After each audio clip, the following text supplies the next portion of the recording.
I think it's interesting when you're inside the room and you're talking about owner v. owner, you definitely have to think about revenue sharing. You think about who's got the power, but people often mistake rich for power.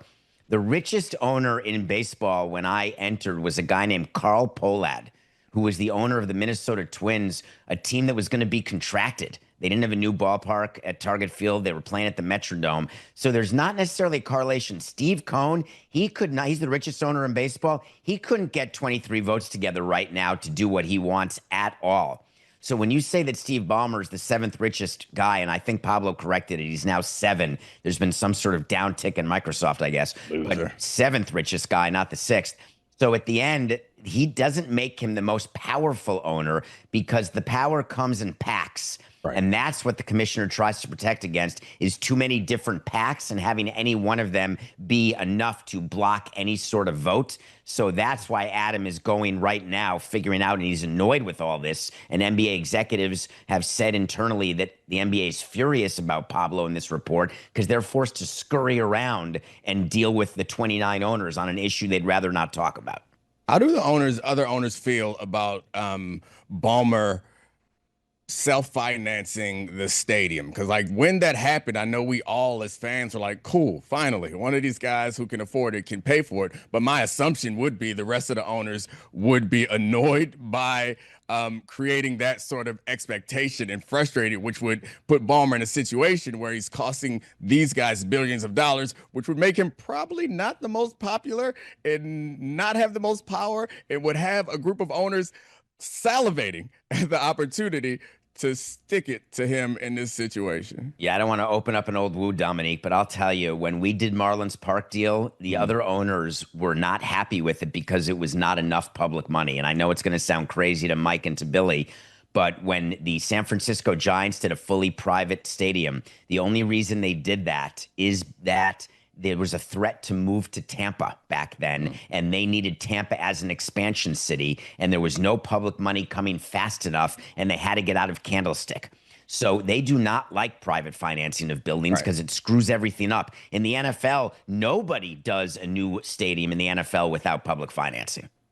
Yeah, I mean, I remember clearly from the CBA negotiations I participated in, it was when I got my eyes open to like how there are divisions and there is a political fight inside all of that. Is Jerry Jones was more upset with other owners than he was with players. He was one of the owners who wanted to get back on the field. And the things that he wanted more than anything was a requirement and an incentive for teams to generate more local revenue. And then like it all became kind of clear and crystallized to me is that it's no different than any other collection of people, that the power, it comes from some mass of opinions in group, like no individual. To your point, the money isn't there, or the money itself isn't going to get you anything, just like in the rest of the world. Like the money isn't going to get you what you want. What will get you that is some contingents of people who are willing to sacrifice and make decisions and push for the things that you want. And the idea of them having to work in that way is,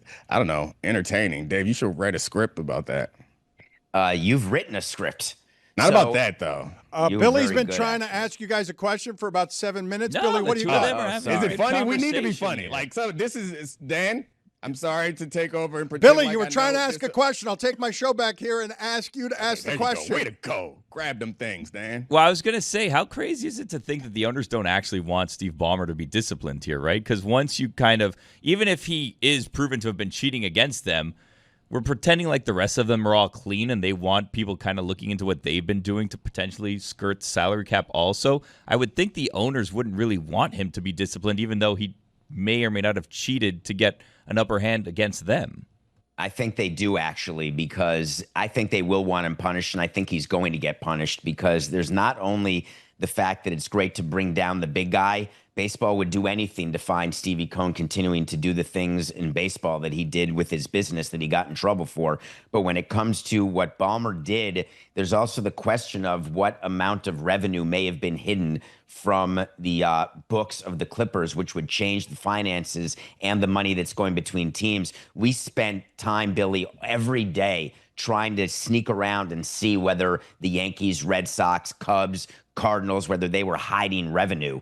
And we would go. One of the reasons we go on the road with the team is you're looking around, you're keeping track of their signage behind the plate, outfield wall. You're looking at different promotions because you have a way to audit what revenue they're actually announcing as part of revenue sharing. So that part's real. I'm sorry. The basketball union, when I worked there, like we had to audit basketball related revenue because they were like hiding money essentially. And we got a bunch of money back. It's something that you do on a regular basis. And you can think about, again, this Jerry Jones and Robert Kraft, the reporting that has Jerry Jones trying to keep Robert Kraft out of the Hall of Fame. I think some of the motivation is personal. Some of the motivation is professional. And my guess would be, there are a lot of different things driving teams. Some of it is making more money. Some of it is winning championships. My guess is that the small market teams definitely want to do something about this. They're probably also, that's like a voting block generally.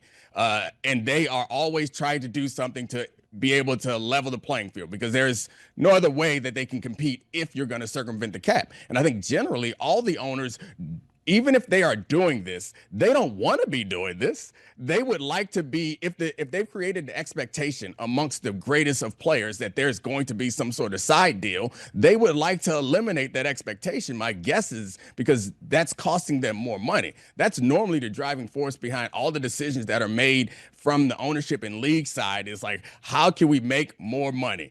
We want to play a game in Brazil? Hell yeah. This is going to help grow our game. We want to add another game to the end of the season? Sure. Do you want to reduce the salary cap?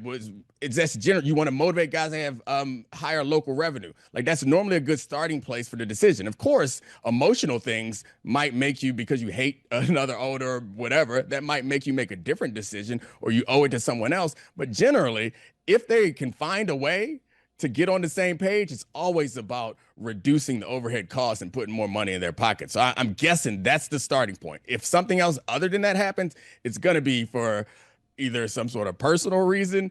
And I don't think it's fear that they'll get caught doing it also, because I think they want to stop.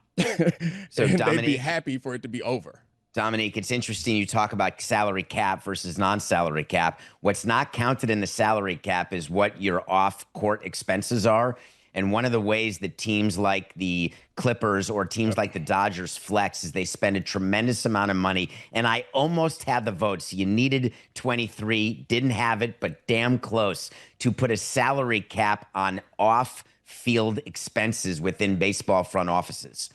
Because what's happening is, and the Clippers are doing this, the Dodgers definitely do this, you're getting spent to death, and Alabama a lot of does the it. teams can't keep up.